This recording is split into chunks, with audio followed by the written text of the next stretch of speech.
What's happening, crypto fam? Happy Tuesday. Good morning and welcome back to Love for Crypto. I'm Scott and it is a pleasure to have you here. I appreciate you taking the time out to consume the content, so thank you.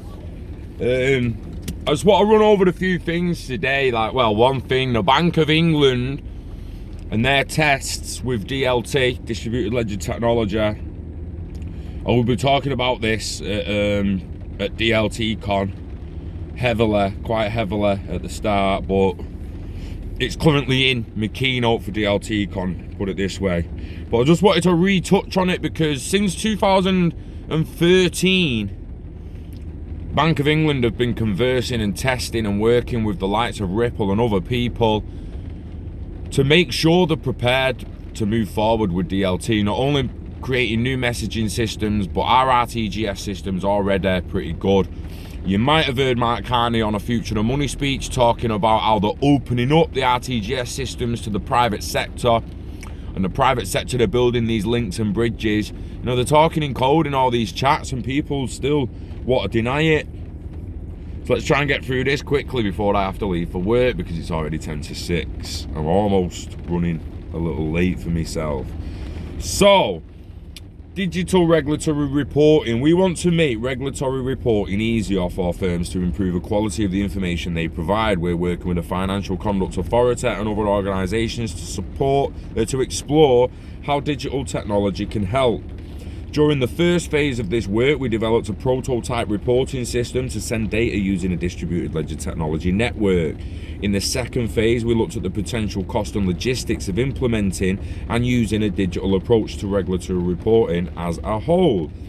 In January 2020, we published a discussion paper on transforming data collection from the UK financial sector, and the next phase of this work will depend on the responses to the discussion paper and the work the FCA is now directly doing with the firms.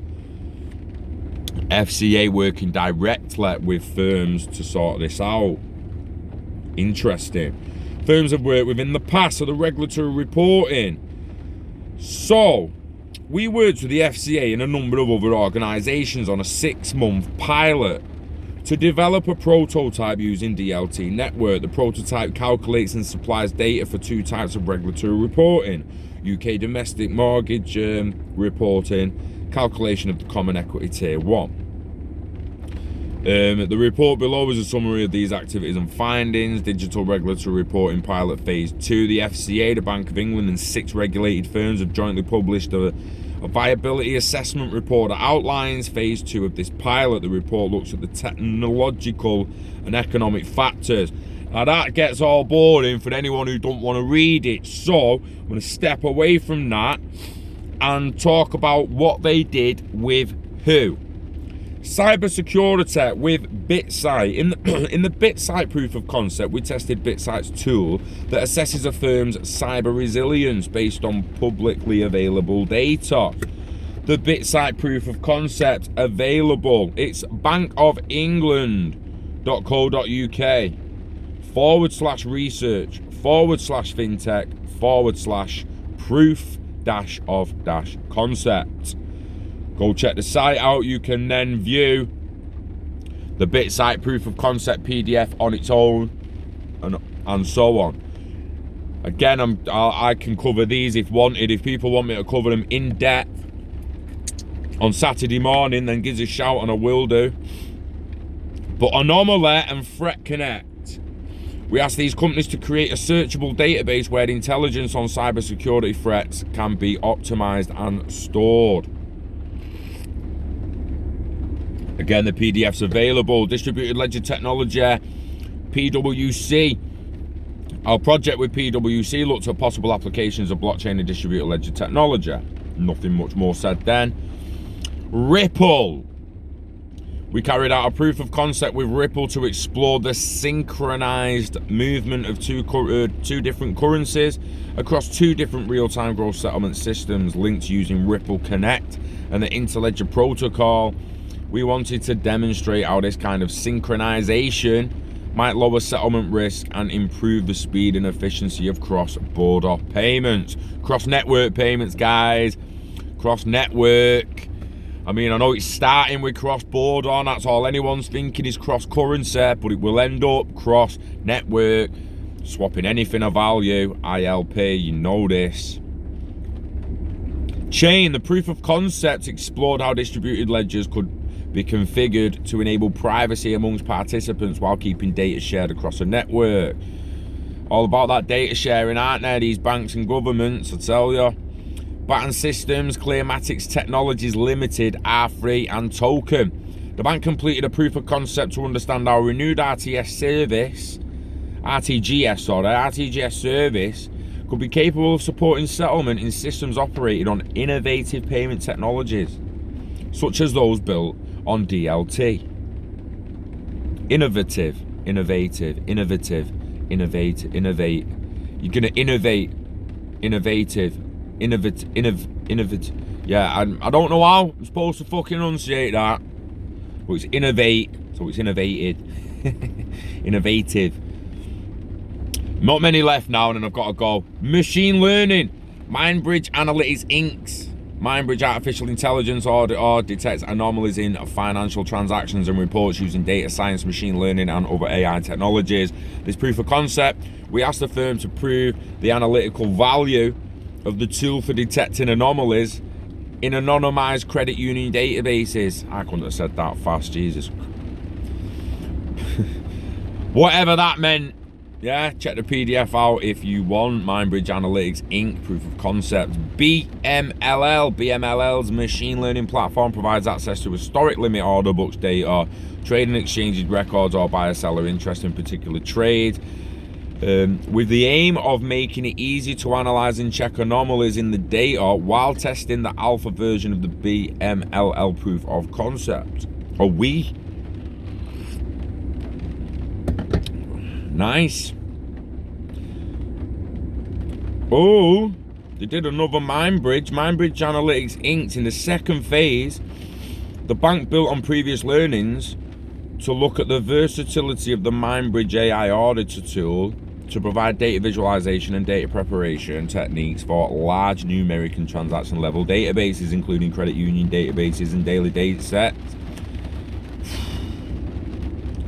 They've done all sorts. There's data analytics from Enforcement database holds publicly available UK regulatory enforcement actions and news, along with the commentary written by Enfor's own regulatory lawyers. Experimentus, this proof of concept applied Experimentus ORB tool to analyse historic Bank of England projects to visualise how they had performed against a range of standard key performance indicators. Privatar, the proof of concept, Privatar software manufactured data sets to examine the analytical value of desensitized data. NTT Data and Reportics, a proof of concept investigated that an innovative processing solution for XBRL sorry, I thought I was going to say XRP. XBRL based data sets to support the evolution of online bank data architecture. Interesting. Digital reasoning is the last one. A proof of concept involved using a machine learning solution to ingest and classify large amounts of weakly structured data. Weakly as in not strong, not weakly as in weakly. Interesting. So we consider all them tests they've been doing with this firm and that firm and that firm, and they've all been staying in touch with the FCA for proper regulation and stuff like that. And then you consider the future of money speeches where Mark Carney's saying, you know, we've built a new RTGS system and we're opening it up to the financial system, to the private sector, so we can link all networks together. They're building it. He says that in some of the videos, yeah, we opened it up to the private sector. They're building the bridges and the interlinks between the networks. We've opened up the RTGS system to the private sector. They're building it. So, distributed ledger technology will be used by banks. Ripple Tech will be usable by banks. Now, people can sit back there and say, well, banks ain't never going to use XRP. What do you mean use? You mean store it? Do you mean use it to do cross-border payments? You mean sell it? Like, what, for starters, what do you mean use? Because if you're just gonna, if a bank's using it, if they're letting me buy it, is that them using it? Because most banks are already doing that. They're already doing it if they let you buy it through your card. You mean what do you mean use? You mean store it for me when I own it? You mean store it themselves and they own it? How do you know they don't? Talking out your fucking ass, making assumptions to what you think bankers do and don't and want. Go away. Just realise how big DLT is going to be. It is a new internet of value. Not only for value, but it can govern and store data all day, immutable. So every database on the planet that will benefit from being immutable and on DLT will one day end up on DLT. All the logistics be tracked across distributed ledger technology, all our values tracked across distributed ledger technology, and then thanks to the next generation, when they force it on us, all the people tracked through distributed ledger technology. Interesting times lie ahead. They're also exciting, so enjoy the rest of your week. I'm in London tomorrow morning for my visa interview to get to DLTCon, so stay tuned on how that goes. And yeah, enjoy the rest of your week. Invest in the internet of value, invest in yourself, diversify if you think you have to. Yeah, don't take my word for it. Do your own research. Live long and hodl. Wishing health and happiness to you and yours. We love crypto. We love the fact the Bank of England's using DLT and testing DLT. We love Ripple. We love XRP, and we love you. Peace.